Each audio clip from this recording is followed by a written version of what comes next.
guys, so andito na ulit ang inyong Pinoy Tech. So ang i-share ko sa inyo ngayon is yung aking KalanDe uling.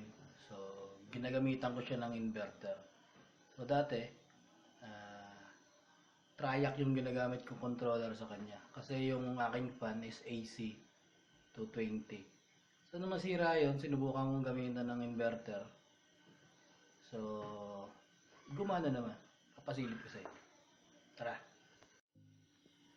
So ito yung dating controller ko na ginagamit ko sa fan. So KB Electronics. So base sa research ko, ang pinaka main nagko-control dito is triac. Kaya lang sira na to. So as an alternative, meron akong extra na inverter na para sa aking mga 3-phase na motor. So hindi ko naman na ginagamit. Sinubukan kong gamitin doon sa aking kalan.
Yeah. Sometimes I get so mad, there's no controlling me. My thoughts get so bad, I'm like, I might grab a bat, I don't know. My wrath, my blood boils over like, oh God, here goes. I lost all feeling from my head to my toes. You said some shit that I can't let go, so just stay tuned for the rest of the show. So have you ever felt betrayed? Switches how you see things, realize something needs change. Cause I know you got me f***ed up. Let me show you what's up. Cause enough is enough. I'll take a face full of pavement just to make a statement. I know there's no turning back. Oh God, adrenaline wasted, so mad I can taste it. I know there's no turning back. I'll do what it takes, I ain't making mistakes like that. I'll bleed on your face just to make you go take it back. I'll lose my shit, I go crazy when I'm mad. And now you go wish you would shut the fuck up real bad.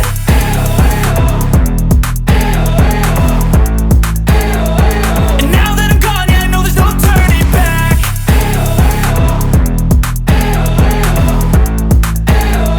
And now that I'm gone, yeah, I know there's no turning back. I'll take smoke, I'ma poke a hole through you, choking's overdue. Come at me and you won't get any older, dude. Crack your holder too. Heating up inside of me, blood so violently. Thanks for trying me. Now it's finally time to see how this rivalry becomes my dynasty.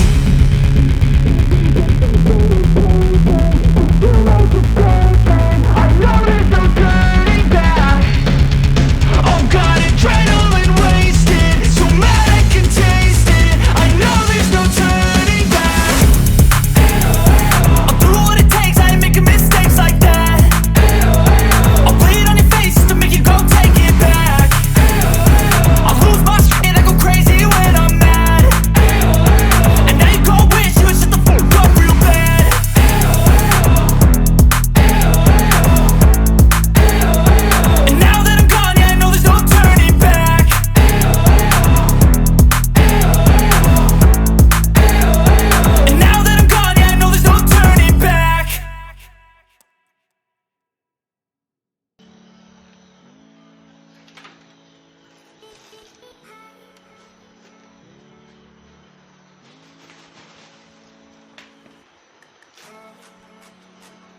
Ayan. Then, on. Potentiometer.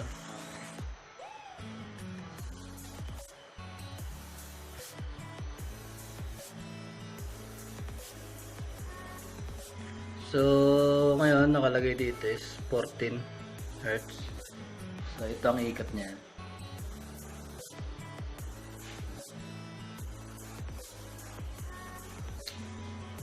Kung bibilisan natin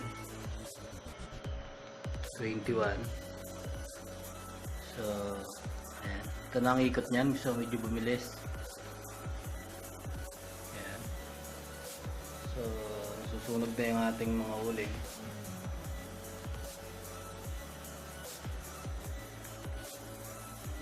So, maximum na sinet ko dito is 31. Ito.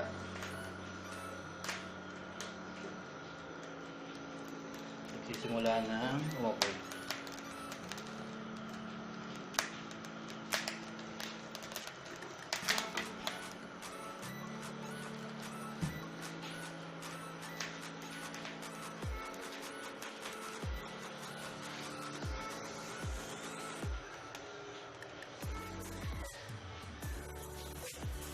So, may sinet din ako dito yung pinaka lowest frequency niya.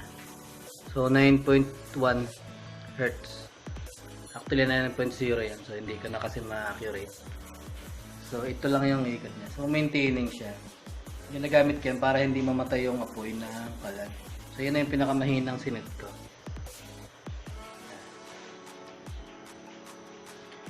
So, kung bibilisan natin,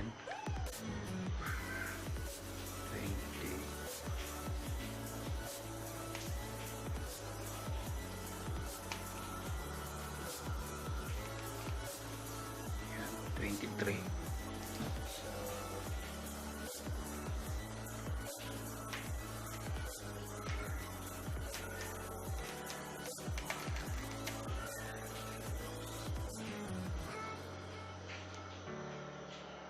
ayan, nagsisimula na siya kumupoy.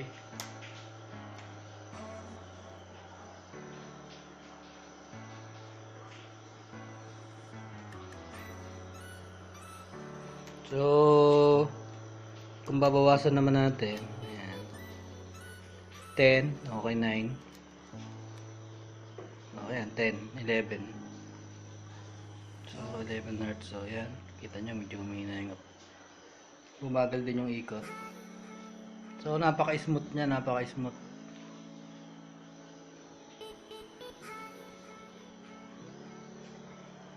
So, ayan, 20, 21.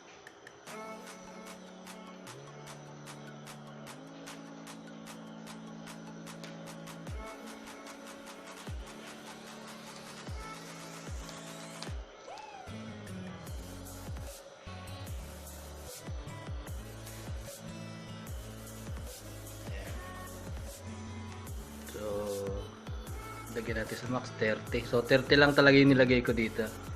Kasi pag sobrang lakas na, lumilipad na yung mga abo.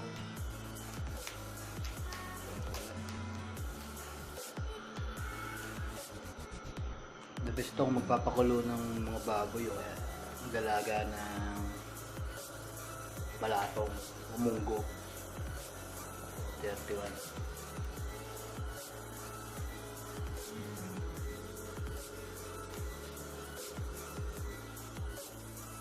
Ayan, 20. So, 22. Hihinahan pa natin. 20. Pansin nyo, medyo humina.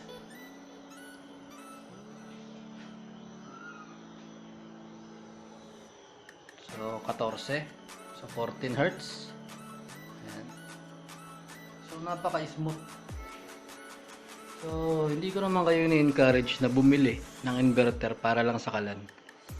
So, pero kung meron kayong hindi ginagamit, pwede naman siyang gamitin. Napakaganda niya. Nako-customize yung speed, yung pinakamataas saka yung pinakamababang frequency. Pwede ring auto kung meron tayong thermocouple, pwedeng i-attach dun sa ating kaldero. So pag na-meet yung 100 degrees halimbawa, so mag-open yung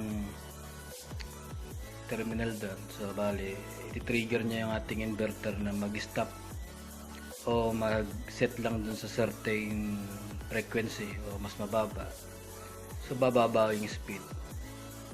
So para din tayong naka-rice cooker halimbawa na di uling, di ba? So ayan guys, so subukan natin magpakulo ng tubig.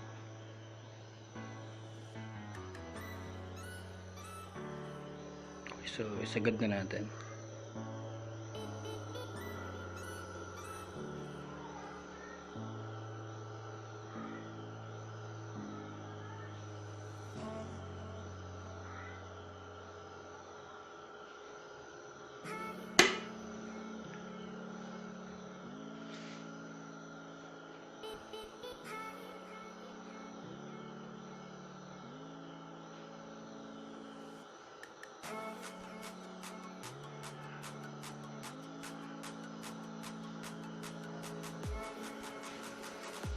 So ayun guys, pansin nyo napakalakas. So, nagsisimula na siyang mag-bubbles.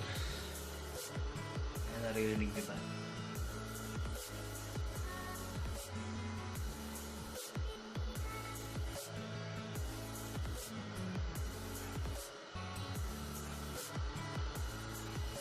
nga pala, itong part na to, so ito yung drawer ng abo. So natatanggal yan, nahihirap.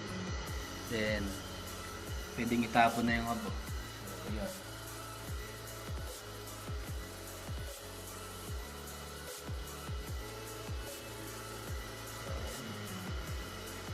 Ang minuto pa lang moist na.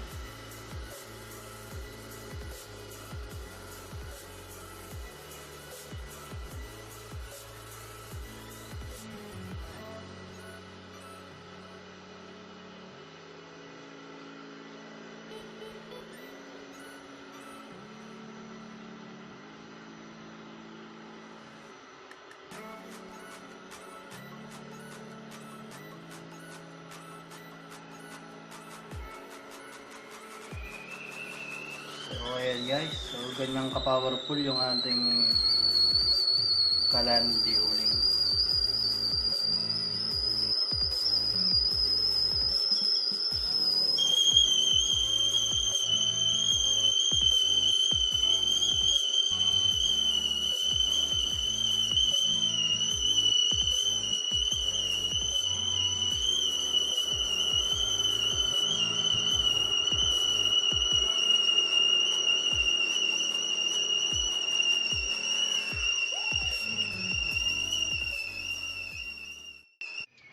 Ayan guys, so ayan, so hindi naman ako nagbebenta ng ganito. So bali personalize ko lang to, for home consumption only. So kung gusto nyo gumawa, pwede ko naman sigurong ipakita yung design saka yung material needed. So kayo nang bahala. So kung hindi pa kayo nagsasubscribe dito sa channel ko, so huwag kalimutan mag-subscribe at i-like ang aking mga videos. So good luck and Merry Christmas and Happy New Year. So tama-tama to, pampakulo ng mga nilaga ngayong mag-New Year. Saka so ayan, so bye bye.